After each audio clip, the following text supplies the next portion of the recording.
अस्सलाम वालेकुम दोस्तों, हकीम हेल्थ टिप्स में आपको खुशामदीद कहते हैं। आपकी खिदमत में हाज़िर हूँ एक नई वीडियो के साथ। आज की वीडियो में आपको मैं जरियान के मतलब जितनी भी उसकी बीमारियाँ और अलामात और उसके इलाज का नुस्खा मैं बताऊँगा। इंसानी जिस्म के अंदर सुस्ती रहना, कोई कामकाज करने को ना दिल करना, कमर में दर्द रहना, दिमाग के पट्टे कमज़ोर हो जाना, ज़रा सा काम करने पर सर दर्द करने लग जाना, चक्कर आना, कुव्वत जमा यानी मर्दाना कमज़ोरी में नीरमा दिन जो है कमी आना, इंटरकोर्स की लज़्ज़त बराए नाम रह जाना, मर्द का नकारा और नामर्द हो जाना, औरतों के पास जाने से दिल ना करना और दिल चुराना, ये तमाम तरह अलामा से अगर कोई अलामत आपको ज़ाहिर होती है तो ये जरियान की अलामत है। जरियान के जो मैनी है उसकी मैनी है जारी रहना, मसलन वक्फा वफ़ा के बाद जो है मनी के कतरों का आना या मुतवातर यानी मुसलसल जो है मनी के कतरों का आते रहना। जो जरियान का मशहूर तरीन नाम है वो है दांत गिरना, और इसको मेडिकल में जो है इसका नाम है सुपरमिटोरिया। तिब्बत में तिब्ब यानी हिकमत में जो इसका नाम है वो है जरियानुल मनी। अब जरियान होता किस तरह से है कि पेशाब से पहले या पेशाब के दरमियान या पेशाब के बाद जो है कतरों का आना, मनी के कतरों का आना, ये सफ़ेद रंग की रतूबत होती है, ये उसके सफ़ेद रंग के कतरे होते हैं और ये चावलों की पिच के मनिंद नज़र आते हैं। इस रतूबत यानी मनी के कतरों की जो है वो तीन किस्में होती हैं।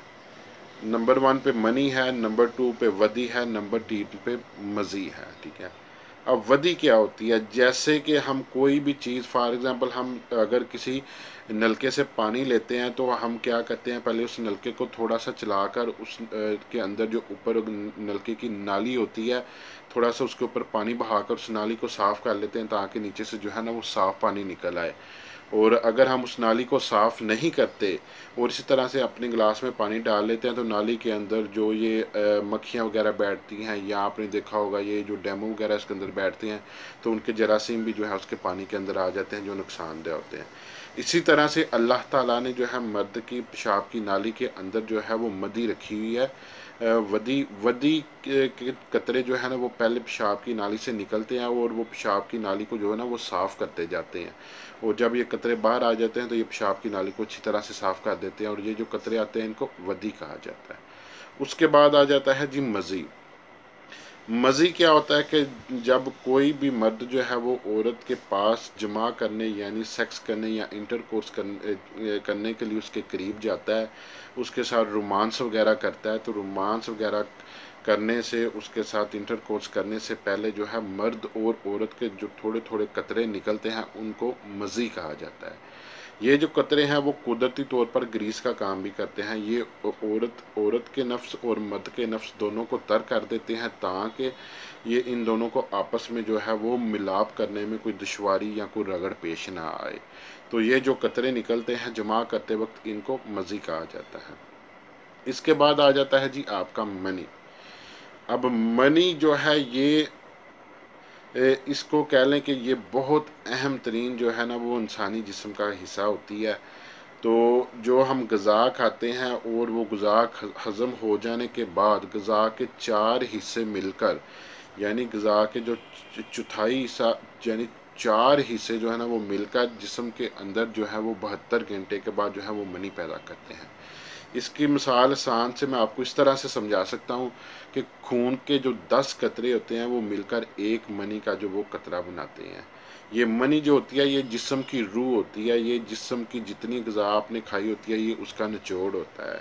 यानी मनी जो है इंसानी जिस्म की रगो रेशा से पैदा होती है, तमाम इंसानी जिस्म के रगो रेशा से। इसकी वजह से जब ये जो खारिज होती है तो इंसानी जिस्म में कमज़ोरी महसूस होती है, और जब जो है वो मनी का खराज ज़्यादा नहीं होता तो इंसान वो ज़्यादा ताकतवर, तंदोमंद और तंदुरुस्त नज़र आता है। आपने देखा होगा कि जो लोग जिम वगैरह जाते हैं तो इनको सबसे पहले वो ट्रेनिंग यही देते हैं कि किसी लड़की के करीब नहीं आपने जाना, यानी आपकी मनी खारिज ना हो। अगर आपकी मनी खारिज नहीं होगी तो आप बॉडी बिल्डर यानी आप जो है ना वो सेहतमंद इंसान बहुत जल्द बन सकते हैं। तो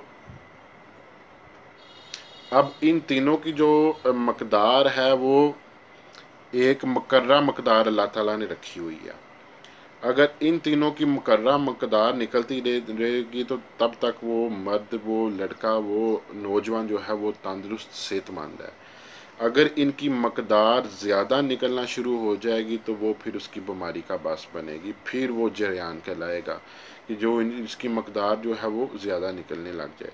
इनमें से अगर मनी की मकदार बहुत ज़्यादा निकलना लग जाएगी तो ये सबसे ज़्यादा ख़तरनाक है, क्योंकि मनी की ज़्यादा मकदार निकलने से इंसान जो है, मर्द जो है वो नकारा और नकम्मा हो जाता है।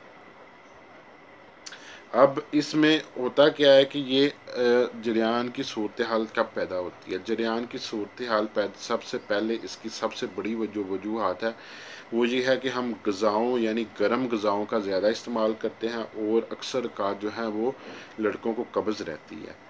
तो अब कब्ज़ रहने से क्या होता है कि जब वो पखाना करने जाते हैं और पखाना करने के लिए ज़ोर लगाते हैं तो मनी के 3-4 कतरे जो है ना इजीली जो है ना उसके बाहर आ जाते हैं। इस तरह से जो है ये सबसे पहले गर्म ग़िज़ा जो है और कब्ज़ के लिए जो है वो जरियान का सबब बनती है।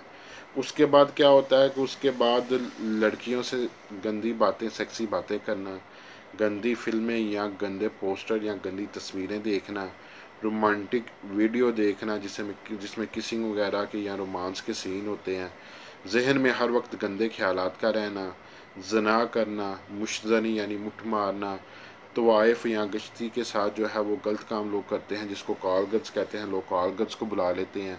अगलाम करना यानी हम जिन्स परस्ती की तरफ आना। तो जो लोग ये काम करते हैं और उनका हर वक्त उनके जहन में जो है वो गंदे ख्यालात रहते हैं और गलत कामों में पड़े रहते हैं, तो वो जरियान के बहुत जल्द जो है वो मरीज़ हो जाते हैं। अब अगर ये किसी को मर्ज पैदा हो गया है तो वो इससे जान छुड़वाना चाहता है, तो उसके लिए ये जो मैं नुस्खा बताने जा रहा हूँ ये मैंने पहले भी अपनी 2 वीडियो में, एहतलाम और सुजाक वाली वीडियो में शेयर किया है। ये जरियान, एहतलाम और सजाक के लिए इंतहाई मुफीद नुस्खा है। इसको तीनों वीडियो में मैं अलहदा इसलिए शेयर किया है कि अगर किसी को ये तीनों मसले मसाइल हैं, तो अगर मैं इन तीनों वीडियो में एहतलाम के अलहदा नुस्खा और सजाक के लिए अलहदा और जरियान के अलहदा नुस्खा मैं आप लोगों को बताता, तो एक तो आप लोगों का खर्चा ज़्यादा आना था, दूसरा आप लोगों की मेहनत लगनी थी, तीसरा जो है आप लोगों को परेशानी होनी थी कि इतनी मेडिसिन खाने के लिए। इसलिए तीनों के लिए इंतहाई मुफीद और इंतहाई ज़बरदस्त नुस्खा है ये। अगर आप ये तीनों बीमारियों के लिए अगर ये नुस्खा इस्तेमाल करते हैं, तीनों में से कोई एक बीमारी भी हो तो उसके लिए इस्तेमाल कर लेते हैं, तो ये आपको तंदुरुस्त और तवाना बना देगा। उस नुस्खे के लिए हमें 2 चीज़ें दरकार होती हैं। नंबर 1 पे है जी तबाशीर नकरा, ये आपने 20 ग्राम लेना है, और नंबर 2 पे है पोटाशियम ब्रोमाइड, ये भी आपने 20 ग्राम लेना है।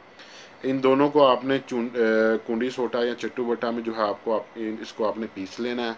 पीस कर इन दोनों को आपने मिक्स कर लेना है।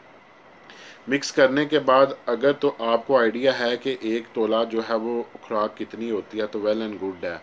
अगर आपको आइडिया नहीं है तो पंसारी से 500 mg के खाली कैप्सूल आपको मिल जाएंगे। वो 10-20 रुपए के कैप्सूल ला के इन कैप्सूल को भर के आप रख लें। अब सुबह जो है आपने इसको खाली पेट जो है 1 कैप्सूल खा लेना है, और 1 कैप्सूल खाने के 1 घंटा बाद आपने नाश्ता करना है। दूसरा कैप्सूल आपने तब खाना है जब आपका पेट खाली हो, यानी आपने अगर दोपहर का खाना खाया है तकरीबन कोई 1-2 बजे, तो असर 5 बजे होती है, तो 5 बजे आप जो है ना आपका पेट खाली तकरीबन होता है, भूख लगी होती है, तो दूसरा कैप्सूल आपने तब इसका खा लेना है।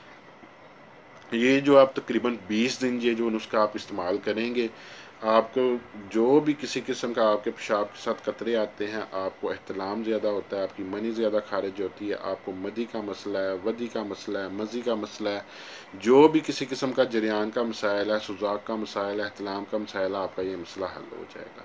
अगर मेरी वीडियो अच्छी लगे तो मेरा चैनल सब्सक्राइब करें और जो है मेरी वीडियो को लाइक करें। मिलते हैं अगली वीडियो में, अपना ख्याल रखिएगा। फ़ी अमानुल्लाह।